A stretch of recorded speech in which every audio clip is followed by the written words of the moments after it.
रात के 2 बज रहे थे। फोन की रिंग बजती है। 26 साल का अंकित नींद से जगा खुश होकर फोन को रिसीव करता है। खुश इसलिए होता है क्योंकि उसकी नई नई गर्लफ्रेंड बिना टाइम देखे कभी भी उसको फोन कर देती थी। तभी फोन की दूसरी तरफ से आवाज आती है, जन्मदिन मुबारक हो बेटा।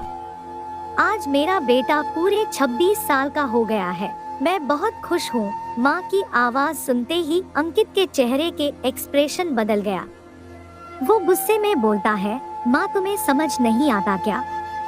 इतनी सी बात के लिए मेरी नींद खराब कर दी। यह बात तो तू मुझे सुबह भी बोल सकती थी। इतना कहकर वह फोन काट देता है।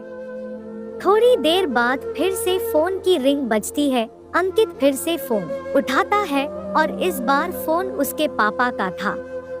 अंकित इस बार आराम से बात करता है। थैंक यू पापा, आपने मुझे बर्थडे विश करने के लिए फोन किया, वो भी इतनी रात को। पापा कहते हैं, नहीं बेटा, मैंने तुम्हें मुबारकबाद देने के लिए नहीं बल्कि ये बताने के लिए फोन किया है कि तुम्हारी माँ बिल्कुल पागल है। वो इतनी पागल है कि पिछले 1 महीने से मुझे हर दिन तेरा बर्थडे याद दिलाते आ रही है। वो इतनी पागल है कि तू हमसे सैकड़ों किलोमीटर दूर है, फिर भी उसने यहाँ पर खुद अपने हाथों से तेरे लिए केक बनाया है। ऊपर से ये जिद कर बैठी कि जब तक तुझे विश नहीं कर देती तब तक न खुद खाना खाएगी ना मुझे खाने देगी। अंकित सब ध्यान से सुन रहा था और उसे यह महसूस भी हो रहा था कि उसने अपनी माँ को पागल खाने ले गया था। वो बोला, नहीं पापा, माँ बिल्कुल पागल नहीं है। पापा कहते हैं, नहीं बेटा, तू अपनी माँ के पागलपन को नहीं जानता, मैं जानता हूँ। वह तो 30 साल पहले ही पागल हो गई थी जब डॉक्टर ने उसे कहा था या तो हम बच्चे को बचा सकते हैं या आपको। उसने बिना 1 सेकंड भी सोचे बच्चे को बचाने का फैसला ले लिया और मुझे भी कसम देकर उसने फॉर्म पर साइन करने के लिए मना लिया जिस पर लिखा था उसकी जिंदगी इस ऑपरेशन से खतरे में और अगर उसे कुछ होता है तो उसके जिम्मेदार डॉक्टर नहीं होंगे।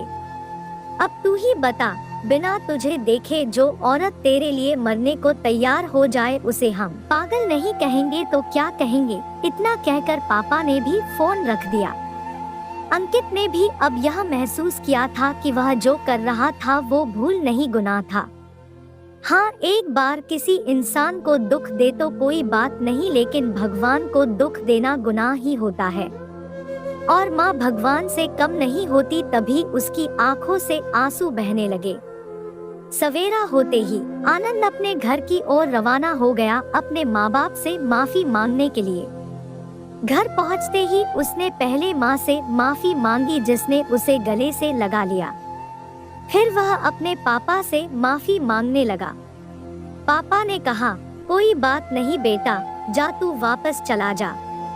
तेरी माँ हमेशा कहती थी कि तू उसे बुढ़ापे में संभाल लेगा, लेकिन मैं उसे समझा दूंगा। जैसे आज तक मैं उसे संभालते आया हूँ वैसे ही आगे भी मैं उसका ख्याल रखूंगा। उसे भी यह समझ लेना चाहिए जो बेटा उसके एक फोन करने से परेशान हो जाता है वह उसे उम्र भर क्या संभालेगा। बाप की ऐसी कड़वी बातें सुन अंकित की आंखें बहने लगी। वो सर झुकाए अपने बाप के सामने चुपचाप खड़ा रहा, अपने बेटे को परेशान देख माँ आगे आती है और पापा को कहती है, जाने दीजिए, माफ कर दीजिए, हमारा ही बेटा है। माँ की ममता का मोल ना कोई लगा पाया था ना कोई लगा पाएगा। 10 साल की पीड़ा सहन करके हमें नई जिंदगी नई दुनिया में लाने वाले माँ ही हमारी हर गलती को माफ कर सकती है।